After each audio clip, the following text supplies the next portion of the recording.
What happens at laser tag never stays at laser tag. Laser Unfocused Tag Talk. Laser Unfocused Tag Talk. I feel like you could be like in Ghostbusters or something.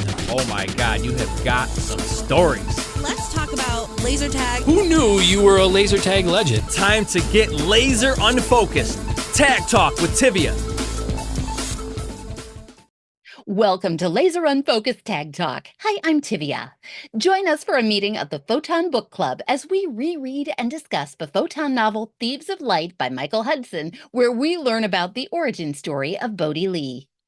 So today I'm joined by Randall Medding, aka Bodhi Lee, and Doug Ecks, aka Excalibur, to discuss the standalone Photon novel Thieves of Light, which was written by Michael Hudson. Welcome, Photon Warriors.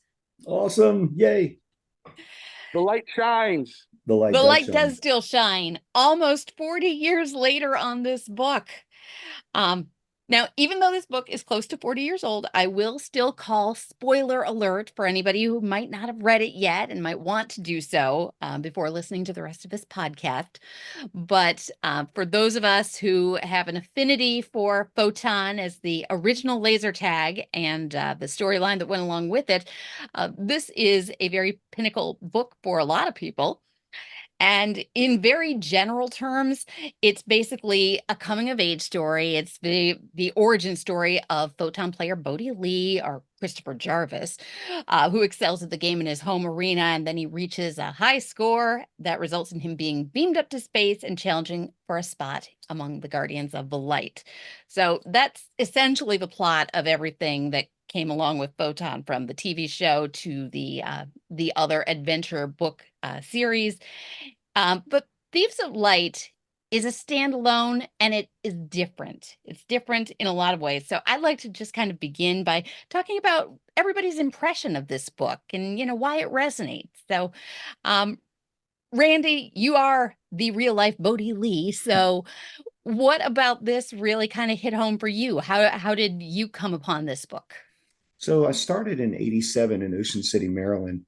And I actually played under the name Falcon. I had no idea that there was a book series or TV show or anything like that. And a friend of mine purchased the book, and then he let me borrow it. And so I read the book. And, of course, having been playing Photon for a month or two, I was immediately hooked the second I hadn't even played the game, and I was hooked just walking up the steps in Ocean City, because Ocean City was an upstairs facility. You had to walk upstairs to get to it. And so I'd already been excited about playing the game.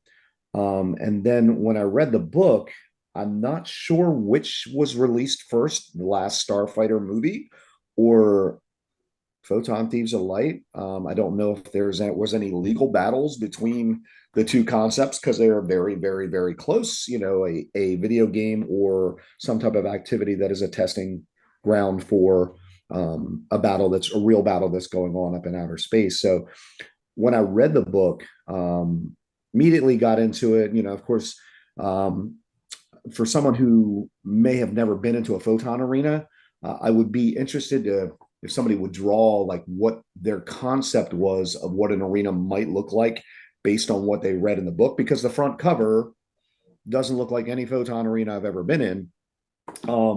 So like what the concept was, but reading through it and getting to the story, the reason that I chose to take the name Bodhi Lee was because of the characteristics of the character.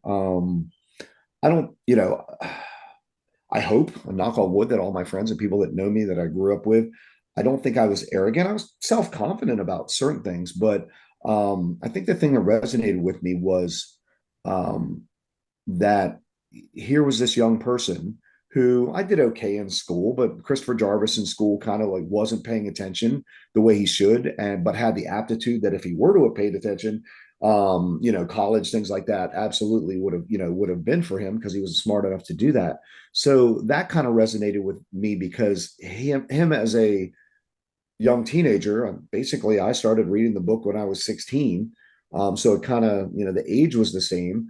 The confidence, more arrogant side, kind of was like, okay, that's kind of like me.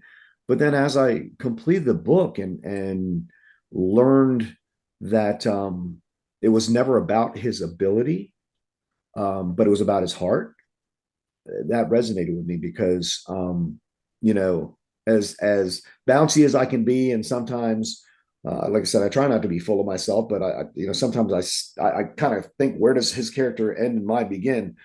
When it came down to it, he made the choice to help when he didn't have to, when it wasn't required of him, and that resonated with me because I definitely am that person. When somebody asks for help, I'm there. If I see that something needs to be done and taken care of, sometimes at the risk of maybe as an adult, maybe my finances, or um, maybe the person that I'm helping. I think back of Armageddon last year, our Armageddon tournament last year, we had one player that was of kind of questionable character. And it was one of those things where everybody wanted to, oh, no, let's not deal with him. And I'm like, okay, I'm going to talk to him. So sometimes I would put myself out there for the underdog. And so that part of the book, it just resonated with me that this is, I need to adopt this code name because this is, for lack of a better term, this is who I am as a person. So that's kind of what spurred me into getting into the book and reading it. But um, what's interesting now is being an adult, being 54 years old, and working for the Delaware Department of Correction as a range master and dealing with real life, tactics and things like that. There are certain things in the book that Michael Hudson kind of did his research on, talking about not depending on cover for too long and things like that. So now as an adult, it's still fun to read because there are, certain concepts, I think probably one of the biggest messages was when Leon was telling Bodhi that, some of the biggest conflicts in history were lost, not because they didn't have, the technology or the resources or whatever, but that they didn't have the heart. And so, ironically, as I got farther along in my Photon career, playing in tournaments and things like that, that became true because I ended up playing, even though I was offered positions on teams like No Limit and other bigger teams. I never chose to be with them just because I like being with my friends. But ironically, the teams that I were on, we did not have as much skill as some of the teams that we played against, but we had the drive and the desire to win, and even playing to our strengths worked out. So it's interesting how the book reflects kind of my younger years and even into today. So Randy really lives this story in a lot of ways. Doug, for you, how did you first come into this book and what does it mean to you? Where does this play into your laser tag world? Wait, before we do that, uh, Justin referenced the part about when Leon is giving him advice about how to win wars, and he references Nathan Bedford Forrest. Do you guys know the quote that he references? It's oblique. He kind of sums up Nathan Bedford Forrest's theory, but there's a specific quote that goes along with it. I was wondering if you guys know the quote. I don't. No, please share. Well, he talks about, because he asked Bodhi, "What do you think is the secret to winning?" And he's like, "I don't know. Get there, before the other enemy with more troops." But Nathan Bedford Forrest was Southern. In fact, they say he started the Ku Klux Klan, so that's not great. But his was, "Get there firstest with mostest." Okay. I don't know. Well, That's a pretty and good quote. Get there firstest with the mostest. Which, Taking if your you've heart, ever taking the tried heart to, away from the enemy you know, take and the desire to over fight. well, the enemy base, right? If you want to get to the enemy base, it's better if you have more people than they do. Because I've tried to tag a base by myself against 4 people and failed miserably. Anyway, so sorry, your question was what the book's to me? yes, what's your overall Yeah. impression and how did you come to this book in the first place? I don't even know. I told you I saw I believe I saw the first Photon toys set up, I saw an episode of cartoon, and I just somehow came across in the science fiction section of the bookstore for young adults, the folk books. I don't remember which series I read first, Thieves of Light or the series, by Peter David, writing as David Pierce. There's a segment for you. Uh, anyway, so anyway, I think we lost him. We've lost Doug. It We'll was see if we saying can his get him back. bandwidth was low. Yeah. But what he was starting to say about finding the books before finding laser tag, that kind of resonates with me. I was a young child in the 80s, and my first exposure to laser tag, you talk about would you formulate an idea about a laser tag arena from the book? Well, I found the books later, but the TV show was my first exposure to laser tag, and how or why that resonated is sort of a mystery to me still. And yet it really did. And we got Doug back here. Totally, yay. Yeah, but oh, maybe not. Lost him again. Oh no. Oh dear. But I also took my code name of Tivia from the series because there was something about that character that really resonated with me, probably from having seen the show first. Now, in the book, the characters are very different, and this standalone book really treats them, even though the storyline and the plot is sort of the canon of Photon. It's different in this book because of the way it is treated, I feel. And to be honest, I never really found Bodhi Lee to be all that likable a character in the book.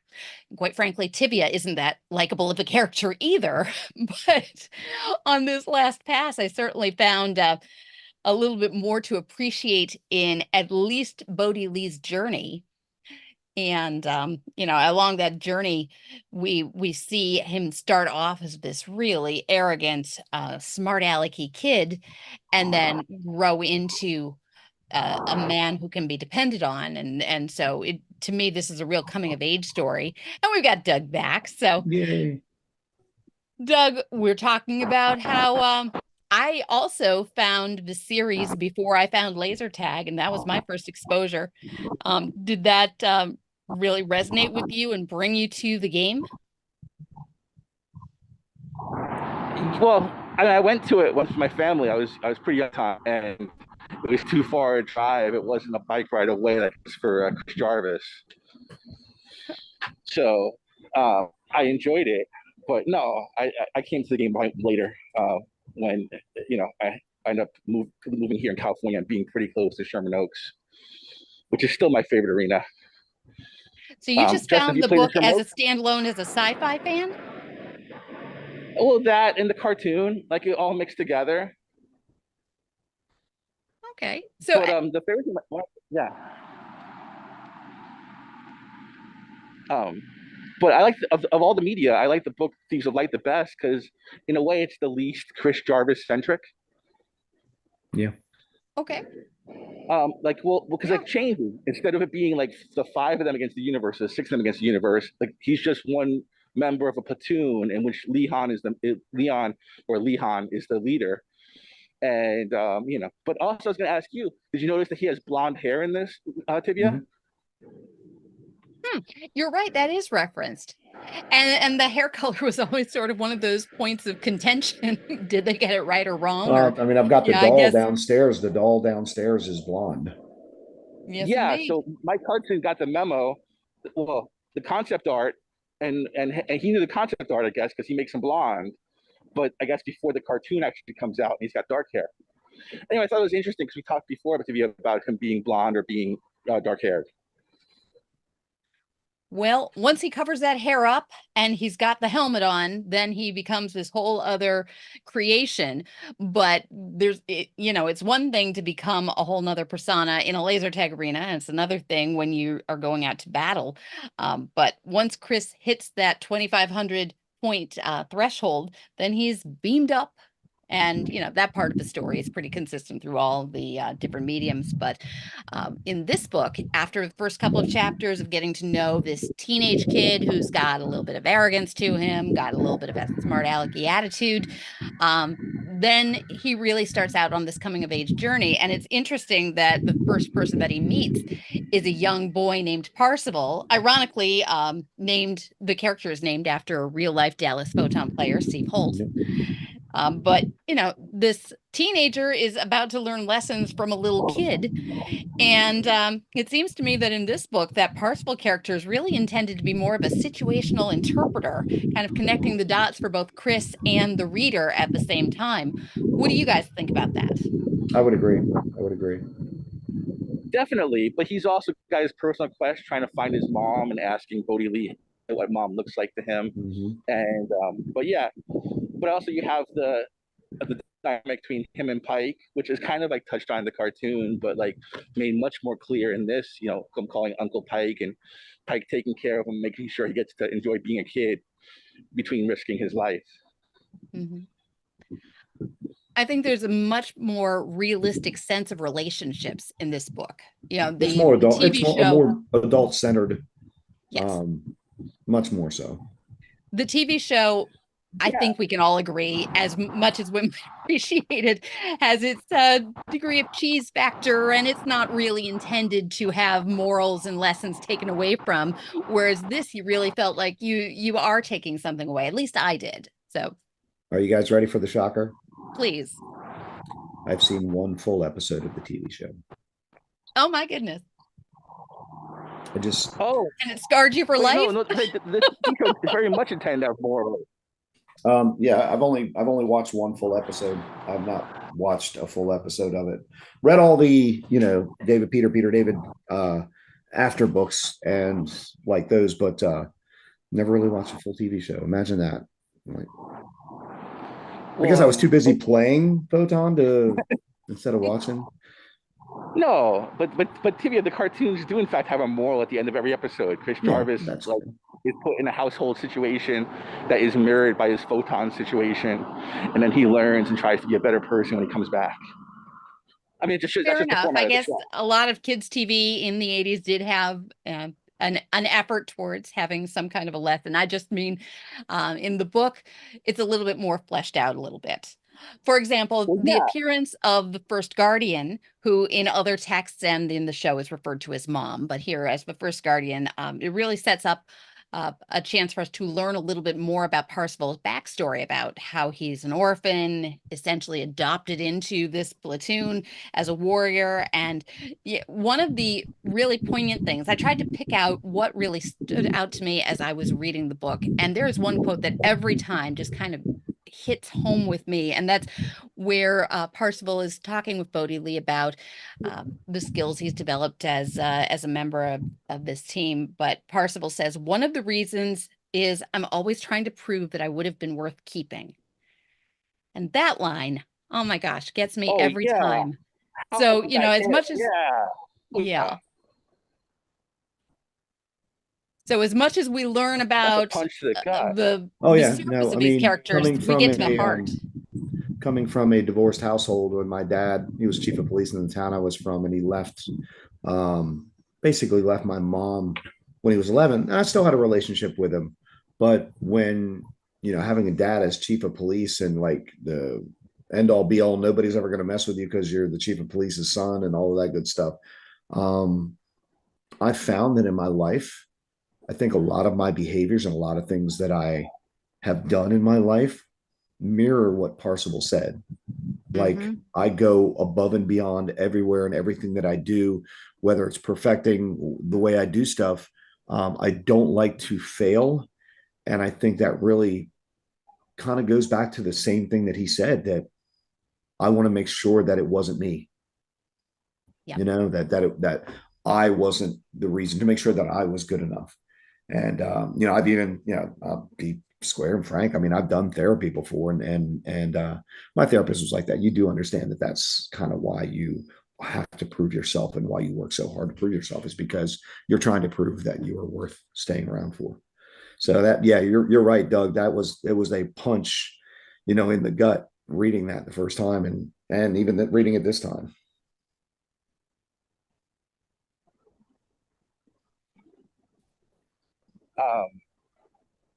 Yeah, I think it's you know, despite like well, but yeah, like, and also more realistic. Like instead of like the Photon supercharges Bodhi's muscles so he can do leaps and flips.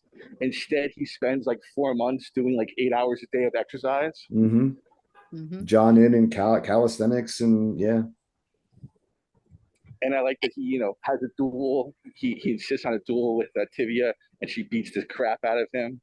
And then Pike is like, I didn't want to have any nonsense about a duel with you. Right. Are we clear who's better with a laser? Now, I must say, I did enjoy the victory with Tivia, but it all comes back to, she wasn't seeking that. She was just trying to get him out of that mindset that he had to take it on. And another quote that really stood out to me was coming out of that. Janin in the book is how they describe sort of the martial arts kind of training that he goes through. And Tivia pronounces, of course, we all know one of the other running themes in the show is that Tivia is a bit of a female chauvinist, so to speak. So she And he'll never pronounces master it because he's a man. Right. essentially, yeah, males fail to Yeah. achieve Janin harmony, and one reason is that they don't know when not to fight. So that kind of resonated with me as well. Not that it's gender specific, but sometimes you can get in your own way. Yeah. Well, as a man, I resonate with the idea of I can't take a martial arts lesson from someone until they show they can kick my ass. Okay. So Yeah. you think that he needed to have that point proven? Oh, sure. You guys know about how to train a mule, right? Okay. How do you train a mule? Well, it's a joke. And this guy loves his mule and he wants to be trained, and the thing's not trained because it's stubborn like a mule, right? And so he sees someone who advertises that he trains mules with no violence. And he goes, okay, and he takes the guy to the trainer with no violence. And the first thing the trainer does, he grabs a 2x4 and he smacks the mule across the nose. Oh. And the guy goes, hey, I thought you weren't violent. He goes, that wasn't violence. That's just to get his attention. Phew. Okay. Yeah. It's no joke, but the idea is that you gotta get his attention. Someone's not gonna be able to learn until you show you something that you can teach. You hear the terminology used in martial arts, in order to learn, you have to empty your cup. A half full cup makes a lot of noise. And of course, when I tell my students, through either Department of Correction or doing anything, control tactics or martial arts, is I'm not telling you to pour your cup down the drain. I'm just telling you need to pour your cup into another vessel and come back with an empty cup. And like Doug was kind of saying, sometimes you need to knock the cup out of their hand so that they understand that, okay, no presumption that what you're about to learn works, because you just got it handed to you. Mm-hmm. Well, then the Tivia character served her function very well in this book. What are your thoughts? What do you guys think about the fact that the training efforts seem to fail to crack the arrogance, and another tactic had to be employed to get Bodhi Lee over the hump? All the training, and he walked away, still feeling like he had the upper hand.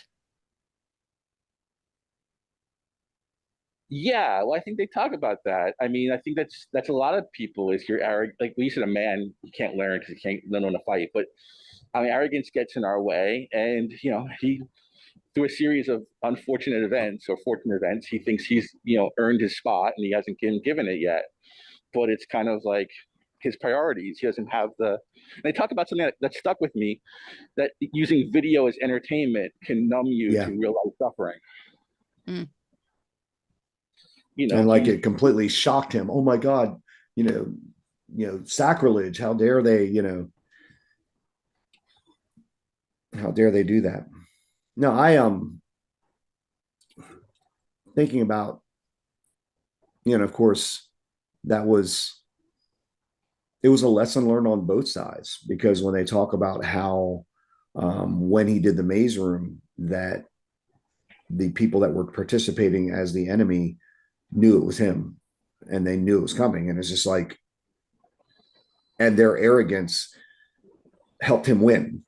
Mm-hmm. It might not have been so much his skill, although obviously he had to adapt and do what he did to be able to pass the maze room. But the fact that the enemy knew that it was him and it was coming, and they had that point to prove, which again, that falls back in line with what Doug was saying too, is that, when you're that full of yourself and you think that you're unbeatable, sometimes that's when you get put on your rear end. And so being humble as best you can, and never assuming anything about an opponent is good advice to take. And I think Leon puts it right out there in the text where, Bodhi's like, well, the worst that can happen is I learn that I'm not ready. And Leon thinks, well, actually, the worst that could happen is you could win. Right. And haven't we all come across players in the arena where the worst that could happen for the sake of the ego is, yeah, you could win. Yeah. I mean, that just seems very relatable to me in a lot of ways. Oh, definitely. The ones who are not safe, and the more they keep winning, the less they care about being safe. Although, yeah, how about the fact that they encourage tumbling and cartwheels in the Photon arena, unlike Sherman Oaks, which is you can't go faster than a walk. I mean, people run all the time, but the warnings are pretty stern about what you're supposed to do. So, Randy, did you ever do cartwheels in the arena? I never did cartwheels. I mean, the rules were always there for Photon. I mean, running was allowed, but diving, rolling, laying down on the field were always, were no-nos. But did I ever run full speed? Well, in the old days of Photon, back in the late 80s, early 90s, especially on the true alpha fields, there was a back ramp that went from the back corners of the arena straight up to the top center part. And in that top center part on most alpha fields, there was some type of central cover. So, for example, Baltimore was in the shape of a C. So you had this tube that went all the way up to the ceiling, and there was a doorway. And as you ran up the back ramps, you would try to get to that C cone. Well, when Photon, kind of evolved into, where it used to start out as everybody played it like paintball, where it was survival and everybody stayed behind cover and you didn't move too far out. Eventually, when star bases started getting built and they were smaller fields, there was really no place to hide. And so the evolution of dogfighting happened, where people realized that the closer you are to someone playing Photon, the easier it is to make them miss you. Whereas farther away, it's easier to just kind of aim at a blob of infrared being sent your way and catch it. When you're up close to somebody, a simple whip of the head back or a simple dodge of the head one way or the other would make the person miss. So and I'm not sure when it went to full evolution. I just know that by summer of '89, when I did the Virginia Beach '89 tournament, dogfighting was definitely becoming the thing. And so for a normal Photon tournament, they typically, it was 8-person teams. They usually had 6 people upstairs, 2 people on the floor. The 2 people were named groundhogs. So their job was to maneuver around the floor and snipe up at the people that were upstairs. Well, with Photon in Baltimore, the upstairs was a C. In Virginia Beach, it had a doorway on the top and the bottom. So if you're looking at it, you could come all the way through and go all the way through the center. But what became the strategy to those games was only one person was allowed in that C at a time. So if I had that little C cone thing, only one player could come in it and maintain it. The other team was not allowed to come into that area. And that was a really good source of cover if you got put down, because you're still eligible to be tagged when you're down in Photon. It gave your teammates a place to come and recover so they wouldn't continue to lose points. So it became a race for the C cone. And there were a lot of players injured in those tournament years. They would come up that back ramp to get into that C. And the race for that C cone became a big thing. So the fastest players would be the ones to try to get up there. And so lots of collisions happening. I have had at least 2 full head-on collisions with the equipment at pretty much almost a full run. And I can say, honestly, I was able to get up from both of them. I think that was the awesome thing about Photon, because you wore a helmet. The likelihood of any type of head trauma was minimal. So full speed head-on collisions, I've recovered from 2 of them. And if my equipment didn't reset, I was able to get back in the game. So as for diving and rolling, not really didn't really do any of that, but hauling my rear end up ramps at a top speed, that was for a couple of teams that I played for. I was the person that they put in that position because I was the fastest on our team to get up there. So yeah, no rolling around, but definitely the full speed running. Well, and the connecting pieces between real life playing of Photon versus, what is this character supposed to take those skills and do with them is, of course, that ultimately Bodhi Lee has to find himself in actual battle to test what he thinks he knows and what he doesn't know that he doesn't know at this point. So if we get through the chapters about, kind of learning about what this whole world is and that he thinks that he's got it all won, and then he gets into a real battle and he has the opportunity to come into this battle, and the hope is that he will just see the danger and recognize that it is real and not a movie. But what really knocked the sense into him was not so much the battle itself, but sort of the surprise revelation of who he's fighting against. So, Yeah. spoiler alert, we discover that as he's going into battle, he finds himself unexpectedly going up against his former friend from Earth, Evan Kiley, now Mandar. So I love this. Comes a little late in the book, but boy, when he shows up, it's like, okay, now we're into it. So what do you guys think of that moment? Doug, are you still with us? Yeah, I loved Okay. it. Just took off visual. My phone can overheat sometimes, Gotcha. and I don't want to. I want to get logged out again. No, love Mandar showing up. He's my favorite character,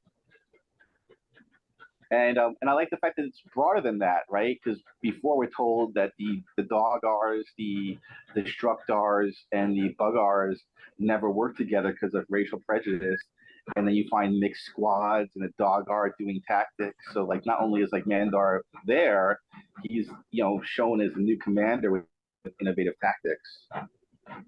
That he's not bringing predictability to the battlefield, which is probably why Lehan, he was so, when he was talking about the glue that he believed that Bodhi would bring to the 9th platoon, that cohesion, that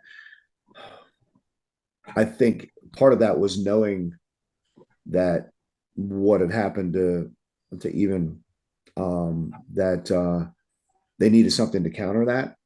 And sometimes when you're predictable in battle, it's really, really easy to be defeated. Sometimes it's being able to throw those monkey wrenches, to put those different races together, like Doug was saying,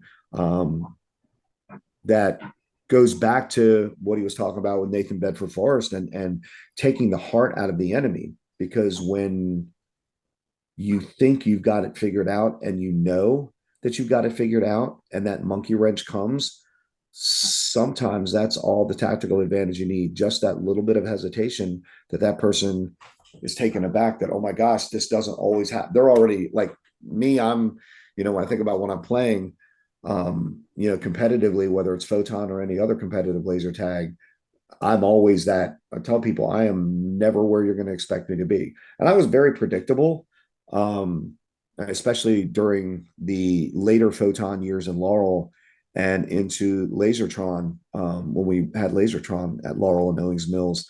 I was put upstairs a lot.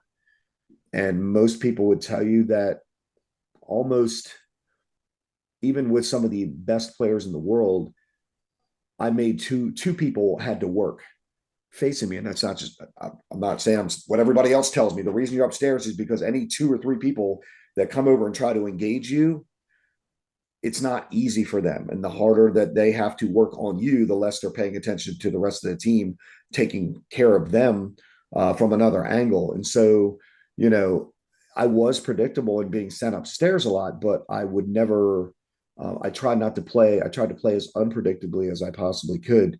Again, just for that surprise factor. So that was kind of, one of the things that, like I said, Mandar brought to the bad guys that yeah, the Guardians were used to seeing them fight a certain way. And now here comes this Maybe that's the human factor that we brought to this war, is that unpredictability.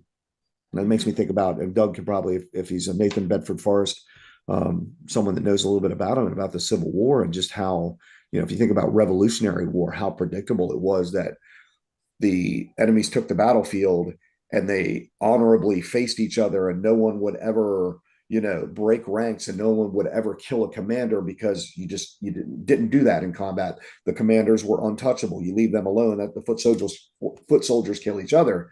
And then, you get those people that do that guerrilla warfare, and where there are no rules. I don't know. Maybe that's what we brought to this little battle. Doug, what is your take on that with Mandar?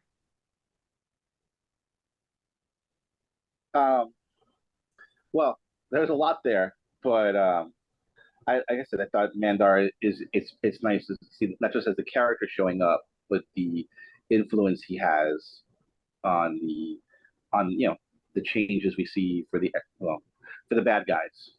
And I just like the way the bad guys are presented. Although we don't see Pyrar, I guess we do see a more formal description of the Dogars, the Bugars, and Destroyar or Destructar. Is it Destroyar or Destructar? Destructar, yeah. Yeah. Although they played around with those names, they weren't trying to. I don't think they were trying to copy the proper names that were given to them in other incarnations. I think they were just sort of playing off of the idea that this is a bug-based villain, this is a dog-based. And of course, the Warlord of R, if everything can end in an AR, then it should end in an ARR. Well, there's a planet full of them. There was a planet of Dogars and a planet of Bugars. I like even though Parsival still says it's like a contest of champions, it's not a contest of like 6 against 6, the contest of 600 against 600 or something. Mm-hmm. I don't love chosen one narratives. So the idea that Bodhi Lee is chosen, but he's chosen to be a private in a squad or platoon rather, in a platoon that's part of a larger army. My feeling about the Mandar character is that it might have been unintentional in the realm of the army inside the book, but from the outside, I think that planting that character where they did, to me, is, I don't want to say psychological warfare. That's not quite right. But I compare it to, in other realms of competition outside of laser tag, I remember moments where I would show up at a competition and see another competitor who I didn't expect to be there. And all of a sudden, ooh, that got in my head. I might have thought I had this one, and now I've got to work. Because bear in mind that character, when he disappeared as Evan Kiley, had been superior at that point in his skills compared to Chris Jarvis, because the Evan Kiley character got 2,500 points faster, right? Mm-hmm. Yep. So he was the better at that point that the two of them would have been facing off in the Photon arena. Yeah. And so here they are facing off in a battle, and you find a competitor or a warrior you didn't expect. I think that it could get in your head, and I think that that's why he had to step up at that point in a different way. Well, I always like seeing someone really good. Like even if the sacrifice of points, I love dueling and trying to get as many one-on-one fights as I can with the best player on the field. Mm-hmm. Yeah, and so that's kind of the same philosophy we have, in a lot of the professional avenues. And I always tell people, because people would come to me all the time thinking about people like Daydream, Lee Altpeter, love him to death. He's my brother, and I think about the time in Baltimore where, I started teaching him how to play. He got better than me, which to me is the ultimate compliment. And then kids would come over and say, "Oh, you're so good, man. You're Daydream. How did you get to be so good?" And you'd see him point over at me, and go see him. But we'd always laugh, and people come over and they say, "Well, how do you get good?" Like Doug said, you find the best player. And when you become the best, then you find the two next best players and you play 2-on-1.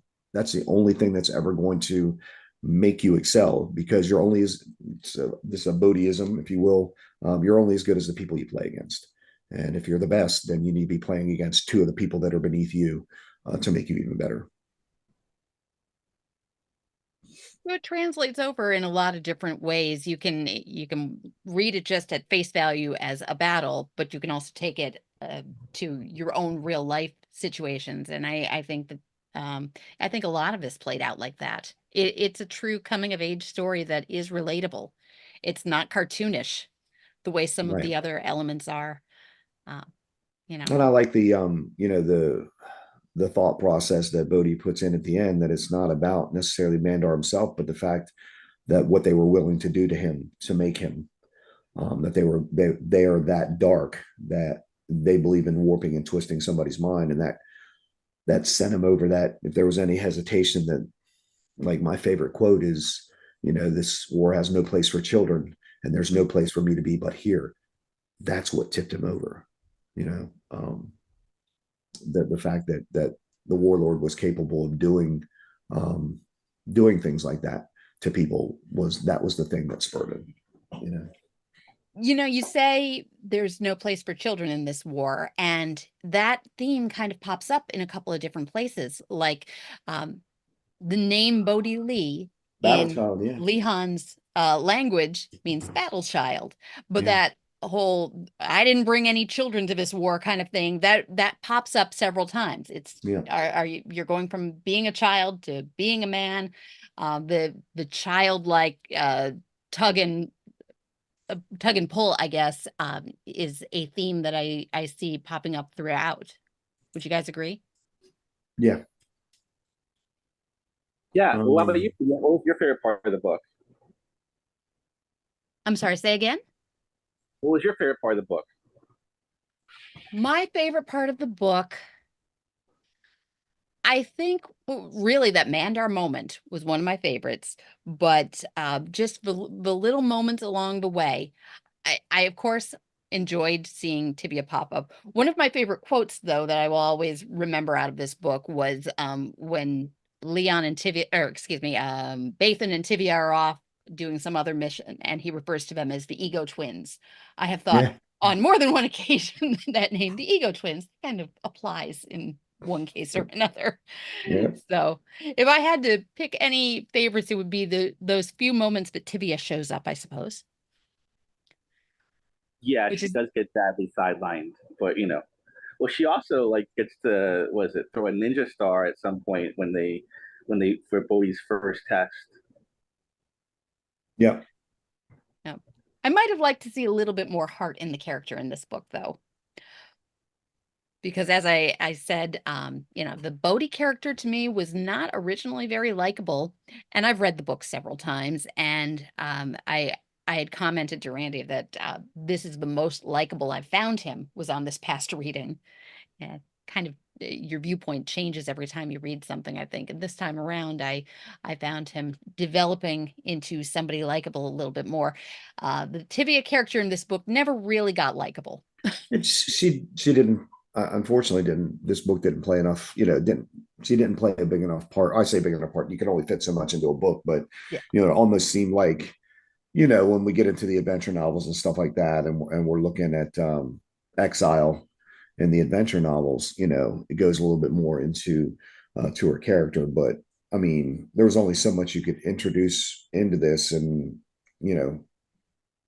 still be able to. Yeah, there wasn't. I mean, I like the fact that she was just like, I don't know, you're nothing to me. It's a joke. But then knowing where the story goes afterwards, and that's obviously a discussion for another time, because we're talking about Thieves of Light. But you got to have the introduction, and sometimes the introduction lays that foundation, and then after stories kind of expand on it a little bit. Mm-hmm. Well, I think that this was meant to be the start of a series, start of a standalone novel, but if it had done better, they were going to do 2 series, one for younger readers and one for teenage readers. Well, they did the one for teenage readers. I would say the David Peters, they're more young, middle, I don't know, 12, 13-year-olds, I guess. I don't know. Some kids younger could probably pick them up and read them. But no, it would have been, I don't know. I'm okay with where it went. It's a discussion for a different time for where the adventure novels come in. But, um, you know, I think about, with everything with AI now and the ability to do the things that we can do, it would not have enough interest and no one would probably ever want to buy a ticket. But I would love to see a real life version of Thieves of Light made. Agreed. I think it would be pretty cool. But again, that falls on. And Doug, before you got here, Laura Jean and I were talking about how, and maybe you were here, but we were talking about, which came first, the Photon Thieves of Light book or the movie The Last Starfighter, which, they're both similar. So, in regards to, the battle going on in outer space and both of them being a testing ground for potential candidates. So, Pretty sure The Last Starfighter came first, but since I've got Google, we can look and see when The Last Starfighter came out, which was 1984, and we can see when Thieves of Light came out, which is 1987. Right. Well, that solves that mystery. Right. I never really looked into the dates, but you got to wonder, like, I don't know, did any copyright infringement or any ripped off The Last You were Starfighter. inspired by. Inspired, yeah. Ripped off. Inspired by. Doug is the lawyer, so that's okay to say, right? Cool. Inspired by. There we go. I'll be hitting Doug up for all kinds. But yeah, there was a lot of inspiration throughout, and I think it's kind of cool that we have different takes on the story. I mean, because this whole origin story is on the same path, but very different from how it was presented in the TV show. And so that's why I think this book resonates and has so much heart for us all this time later, because it's a standalone piece that really is different from every other incarnation of the storyline that we saw along the way. I mean, because bear in mind, there were those read along cassette tape books too. They're not going to go in depth as to character development and coming of age and boy turning into man, that kind of thing. And it's really the last chapter, I think, before we see this transformation really reach its full potential. And I really like the way the book ends. But boy, it took its time getting him there. Yeah. But it does come full circle, I think. What do you guys think about how it came to end with him really taking more of a mature attitude, even to resetting the timeline on Earth? Yeah. Well, I mean, that whole concept again of we see it all the time, and being an older person now and watching younger people come in to play laser tag, and it's just like their stuff doesn't stink and they've got this all figured out, and the part of you is just going, give me 6 minutes in the arena alone with you and school will be in, even as old as I am. You know what I mean? It's just like they think they've got it all figured out, but that's not just a modern era thing. That's been all through time, where that the elders look at the youngsters, and me being older now, I look at it and go, that's just part of coming of age. Like you said, it's a growing up thing. And the way this book introduced it, it needed to. You needed to see that that development. That was really what the story was about, was the development of Bodhi Lee, and not so much what you. I'll use the example of me in Ocean City, Maryland. So Ocean City Photon, 87, 88, 89, more 88 and 89. I was the best player there. And it's really easy to be the best player when you're playing with a whole bunch of tourists. They only play there once, and when they come to the beach every once in a while. And then, going to my first tournament in Virginia Beach, it was like going to Yankee Stadium and playing baseball with the Yankees or Orioles, or pick your team, whoever your flavor is, as a, Pee Wee League or high school baseball player, and taking the field with those people. And you realize that, sure, my scores were the highest score every game I played, because you weren't playing against anybody of any substance. And so, I think that part of this story is that making him self-reflect and reevaluate where he stands in things. And again, he came from playing a game to, until he saw the battle, he kind of viewed it as a game until, he saw dead bodies and saw the reality of actual warfare and watching people die, was what he needed to transform all the way. And sometimes that, that trauma, interesting, with life and with trauma, and knowing that it can either freeze you and destroy you inside, or it makes you a stronger person, so I think that he just needed to build up from there to see where he came from to where he ended up. What you were just saying puts me in mind of one of the experiences that I enjoy the most when I get to play laser tag is when I see high school athletes come into the arena as cocky and arrogant as any Bodhi Lee archetype would be. And here I am, a much older, unformidable looking Tivia who gets to do the Jun in the arena. And and just kind of take that peg down and set them up. Now I hope that they come back and there's not they a show drop me of something. sweat. I say you hand it to them, you school them, and you come out and you don't have a drop of sweat, and they're looking up at the scoreboard going, How did "Wait a that minute, happen? That how did old that lady? happen?" Yeah, And sometimes that wisdom thing.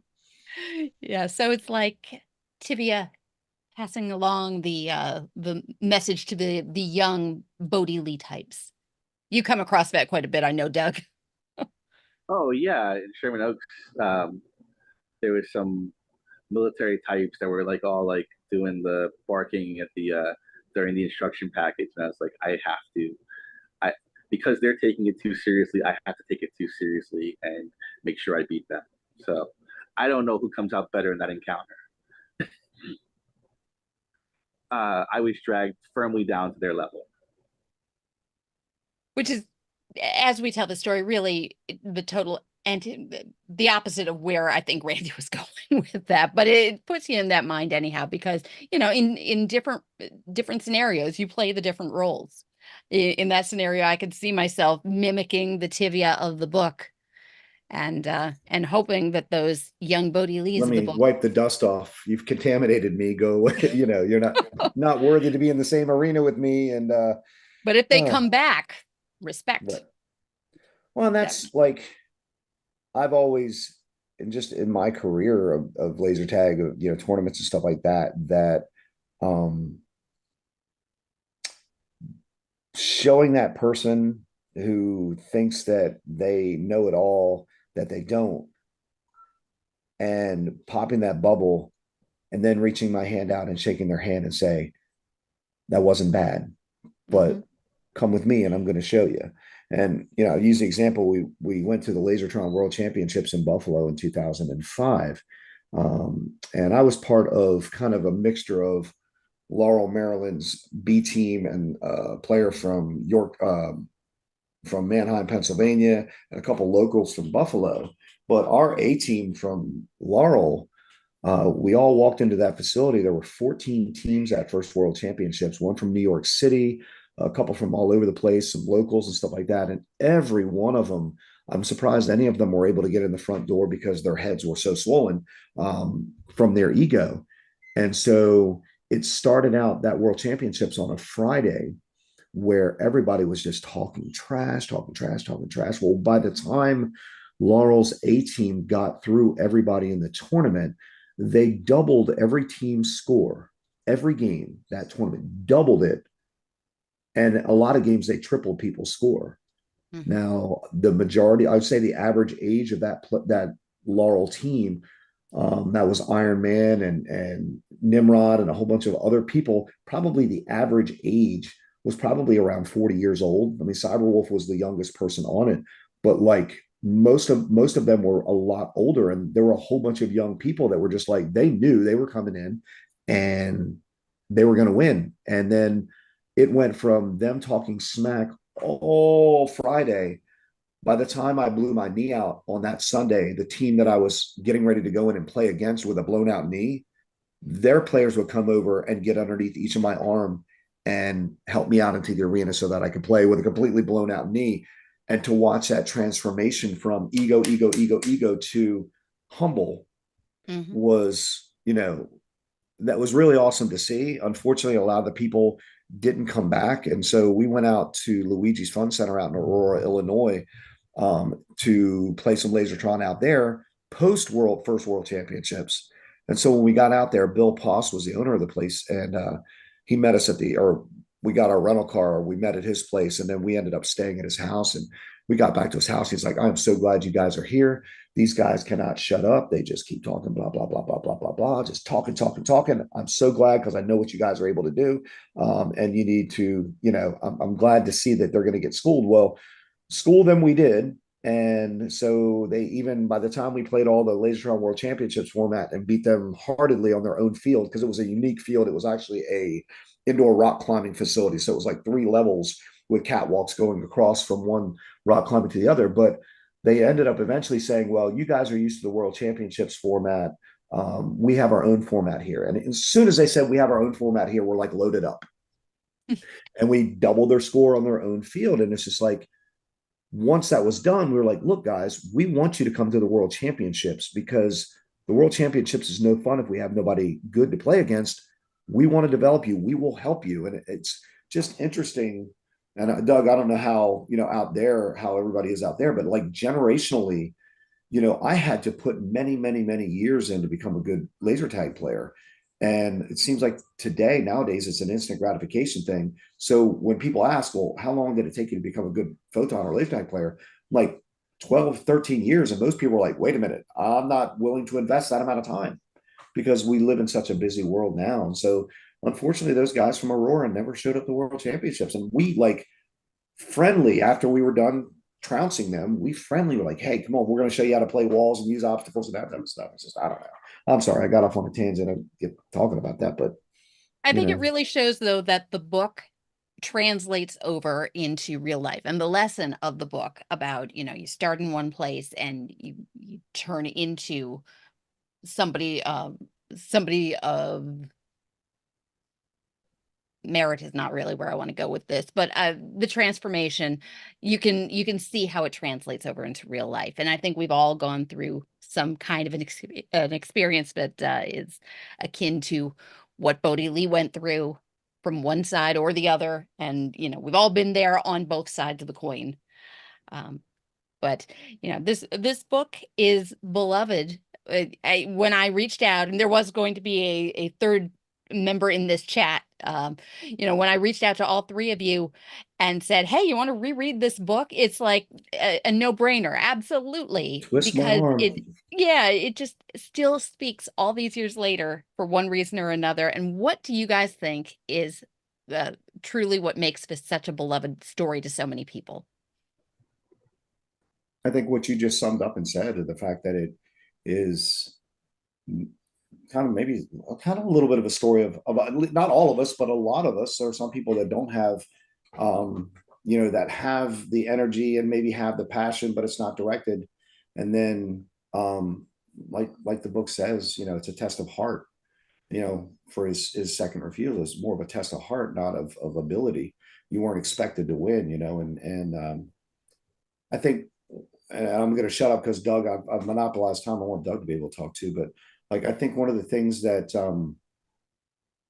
as a teacher, as somebody who teaches people things, the thing that probably motivates me the most, if people ask me what my why is, seeing the light bulb come on for people is a big thing for me. When a person doesn't have a concept that they're going to be able to accomplish something difficult, and they do. And I think the other kind of goes along with that is especially the people who are told that they will never excel or never do well at something, and they work until they do. I love watching people who don't think that they can, when that light comes on, when, using the whole Rocky IV thing, going the extra round when you don't think you can. When I see people take it to that and beyond it, that moves my soul. I mean, that's like, I guess that's my motivator in life, is just watching people take something and go beyond what they thought they could. And now I'm going to shut up because Doug needs to talk. Sorry, Doug. What are your thoughts, That's all right. Doug? Why is this Um, such a beloved read for you? I don't know. I mean, I think it's a sandbox. Like you could have a role playing game in this universe. It does. Mhm. It opens up a lot of worlds. It has the idea of a game world where people on Photon go to recreate. They have like the idea. So I mean, like you, and they open up the idea of other guardians, other squads, other platoons. So this would be a great like introduction for a role playing game or what is it, MMORPG, the where you have a an open universe role playing game for the computer, which I don't do those, but I mean you could easily see like a GURPS laser tag or a GURPS Photon based on Thieves of Light. So like Definitely. it It's got invites all the you, yeah, elements. yeah. So you can imagine, like you can see your place in it. It's like the Star Wars universe, the Warhammer 40K. It's not closed in on these 10 characters. It's saying, hey, here's a whole world for you to imagine. Here's a whole there's planet full of bad guys. There's 90 planets where they draw troops from, so you can imagine not just like Leon or Pike, a shapeshifter or a giant lizard. You can imagine pretty much any alien life form you wanted. Yep, I agree.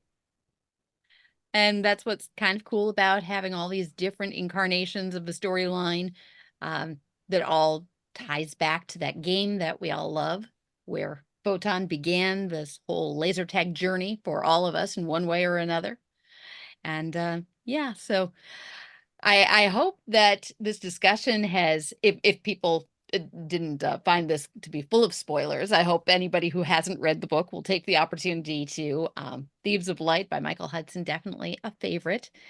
Yes, indeed. And I thank you both for taking some time to reread the book along with me and re-experience this, because every time this story comes up, it hits a little bit differently, but takes us right on back to where it all began and how the light still shines. So thank All you right, but both. before we go, there's Yeah. one thing that we can all relate to as being slightly older, is when Mom, the first Guardian, says to Leon, "Are you going to Earth just to avoid paperwork?" Yes. Lovely note to end. Yes, absolutely. It's something in there for everybody, even us old heads. And Leon goes, "Not entirely."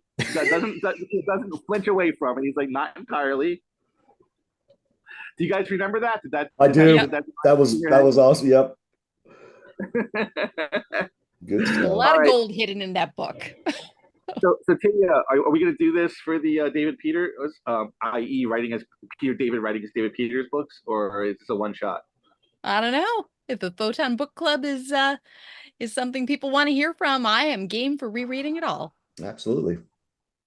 Absolutely. But I thank All you right, both for joining me with it tonight. And again, I hope we find some more people intrigued by it. And so I thank you both, my guests, Randall Medding, aka the real life Bodie Lee, and Excalibur, Mr. Doug Ecks. Thank you guys so much. Doug, you're awesome, bud. Be safe, everybody. You too. Thanks, Tivia. Appreciate Yeah. you setting us up. Let the light shine. Let the The light light shine. shine. Thanks for checking out this episode of Laser Unfocused Tag Talk. Listen for more episodes on the first and third Friday of each month. Want to be a guest on an upcoming episode? Find out more and follow my blog and website at TiviaChickLovesLaserTag.com.